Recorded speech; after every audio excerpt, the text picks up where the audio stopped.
James Arnold, president of American Bank of Commerce, who does not have to worry about drones flying around. How are you, sir? I'm doing good. No drones today, hopefully. Yeah. That's a kind of a crazy story, right? This drones flying around the airport, and they don't know why, or, well, from what I've seen, they don't know who was doing it. Yeah, you can be pretty anonymous out there and fly drones, and they'll find him. Oh, yeah. But it may take a while. Yeah, exactly. How are things over at ABC Bank? They're great. We're winding down the year, probably one of the best years we've ever had at the bank. Asset quality is fantastic. Guys are making loan payments on time. We're seeing some good crops come into the gin. So if cotton prices can hold, I think it's going to be a good year. Yeah. Well, how's the cotton industry looking right now? It's looking okay. The weather's been a little crazy for our ag producers. Yeah, it's been crazy the last 2 years. You know, we kind of had a dry summer, which is okay. We got rain in spots. Some guys got great rain at the right time. Then we had kind of a cool, wet October, which that didn't help anybody, and a cool, wet November. We needed a dry October or dry November. We didn't get it. Yeah. So they're late getting to the gin. Some of the grades aren't coming back. The cotton's not great, quality, but it's okay. Volumes are good. So it's going to be an interesting year once the gins are backed up. And so once the gins clear out, we'll see kind of how it ends up in probably January, February. Yeah. Obviously, the president, I believe today, is set to sign the Farm Bill.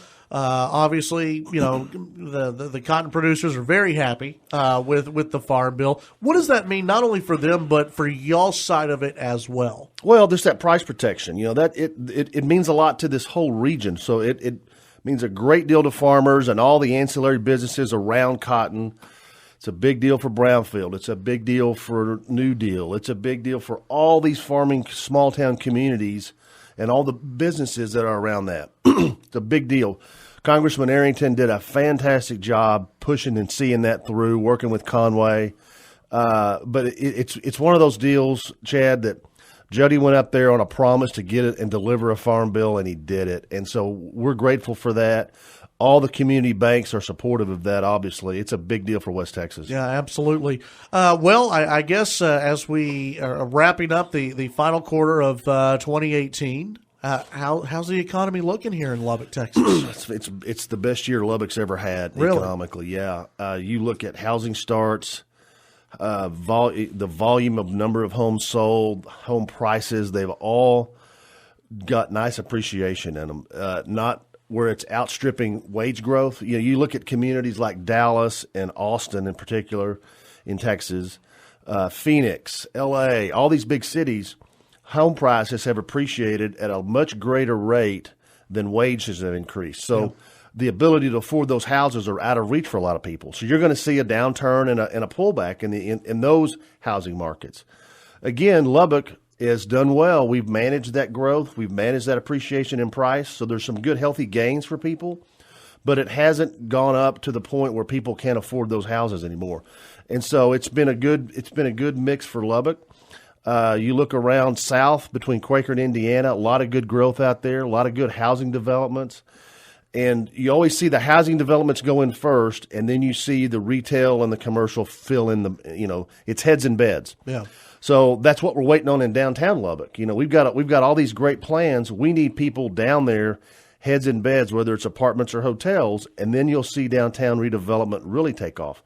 It's the math that makes it work. And so we're seeing good growth in all sectors of our city, and it's really been exciting. Yeah, and Milwaukee just continues to explode. It does. And so we're seeing that. The new Milwaukee, we're saying, is Indiana South. You've got the Roses out there now. That's at Indiana. You've got that United at 1585 in Indiana. So you're seeing some good retail development out there, and so and that will spur additional housing development. And I guess a lot of that has to deal with obviously the homes that are popping up there, and there's some new schools that are popping up out there as well. But Loop 88 is eventually going to be going through, Indiana South and other streets, south. That's going to be huge. It's going to be big in that area, and I think we'll see it develop faster than we think. I think you'll see probably before the Loop. probably before the loop. Yeah. And so you'll see all that develop, and that just continues to spur activity and growth in our city. But when you peel all that back, it comes down to healthcare is growing and Texas Tech is growing. Yeah. And those are the two pillars of our economy that continue to do well and grow. And Covenant's putting a lot of CapEx into their plant. They're continuing to hire more physicians. They're expanding their reach in the region. And all that does is benefit Lubbock. And those are the two big pillars that are doing well. And when they do well, Lubbock does well. Is there any way to measure, and if there is, I know y'all are keeping up with it, the Texas Tech grads who are staying in Lubbock rather than moving back to Dallas or to Houston or to Austin or, wherever they may be going, are we seeing more people stay here after they graduate? We're really not. We try to measure that. It's tough. Tech really tries to measure it. And I know John Osborne at LEDA really wants to do more to grow that white-collar job, in Lubbock. But the jobs, we measure market share of jobs in Texas. And the Houston MSA, that's Houston, Beaumont, Galveston, they have about a quarter of the jobs in Texas in that area. Yeah. Dallas-Fort Worth is second. Austin, San Antonio, MSA is third. And so those are the three major job centers in Texas, and they continue to kind of slowly creep and increase. And it's harder and harder to get people to look this direction, but we're trying. And there's all kinds of initiatives underway. I know the mayor's big on that. We're trying to get more jobs created in Lubbock so people have the ability to stay. What happens is they go to Dallas or Houston, and they look back to Lubbock and go, gosh, I'd like to raise my family there. And so they'd love to find jobs here. And we pull people back in the banking business, healthcare, all those major job creators are getting people that went to Tech, had a great experience at Tech, love Lubbock, starting a family, and they'd love to do it in a town like Lubbock. Yeah.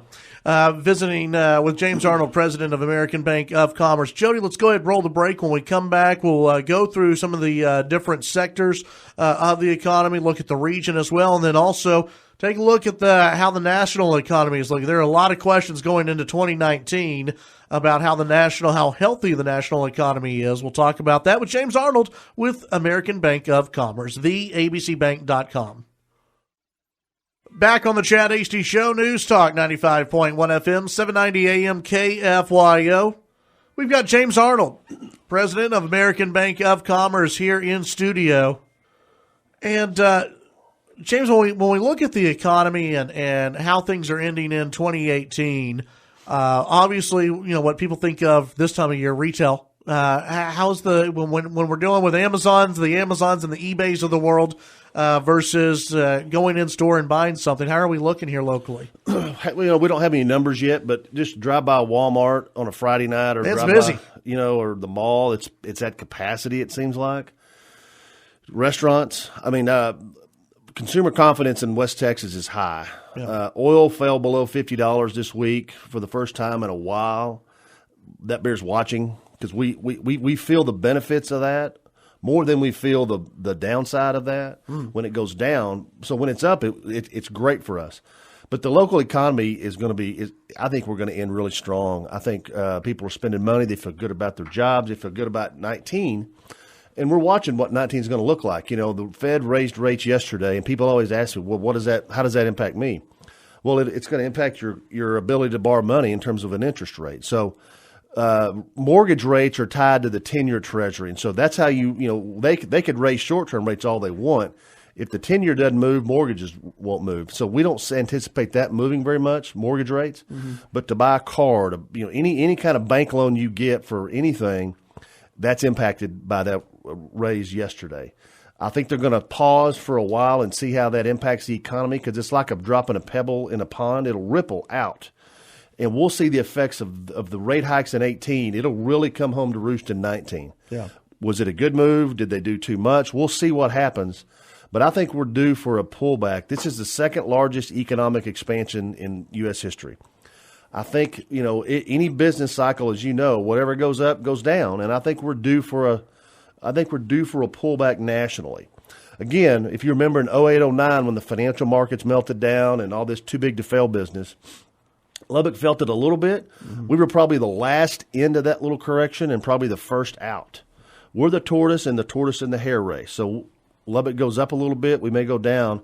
we're pretty insulated with, again, those three pillars in our economy, healthcare, education, and agriculture. Now with the Farm Bill in place, that'll support our producers. And so we're watching it, but I think Lubbock's it's a great place to live and a great place to be because we don't have the various ups and downs. We don't suffer as much when it goes down. Yeah, well, and those who have been watching, the stock market, for instance, I mean, they've known it's been trending down. Things are going down.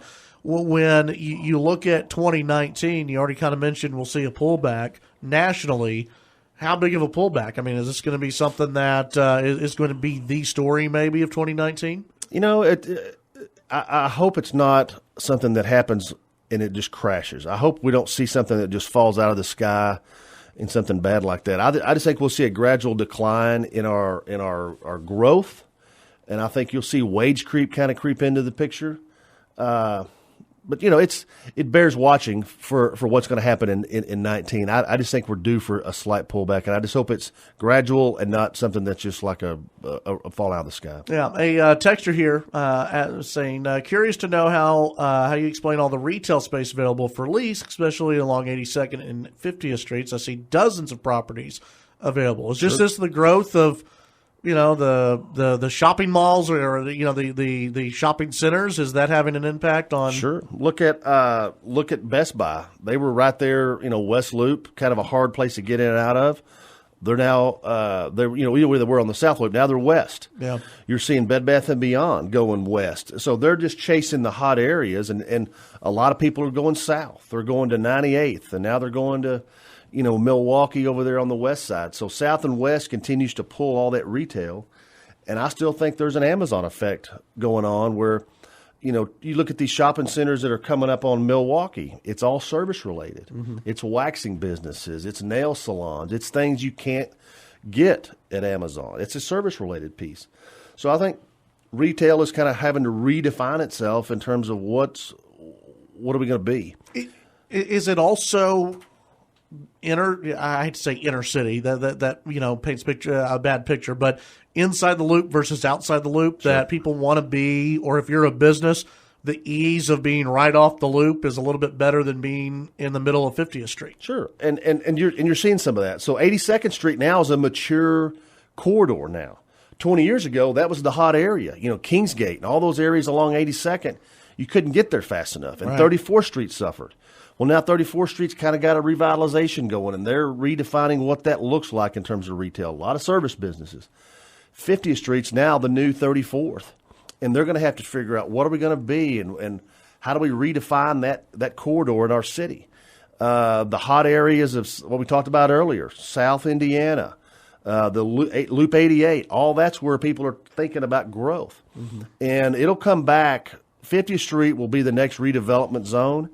And then 82nd Street's going to have to figure out, it's going to have to repurpose itself. And so I think we're just seeing that flux area of repurposing itself and becoming viable again. Yeah, because you're not really seeing a lot of places go under. They're just moving. You look at, I believe, Canyon West, which was a hot area, and it was touted as the hot area. Well, now some of those businesses are moving over to the West End, shopping center, but they're along Milwaukee. They're going to get people back in those spaces, right? Yep, they are. That's what we think. But I think you'll see 50th Street repurpose itself, get back into the more service area.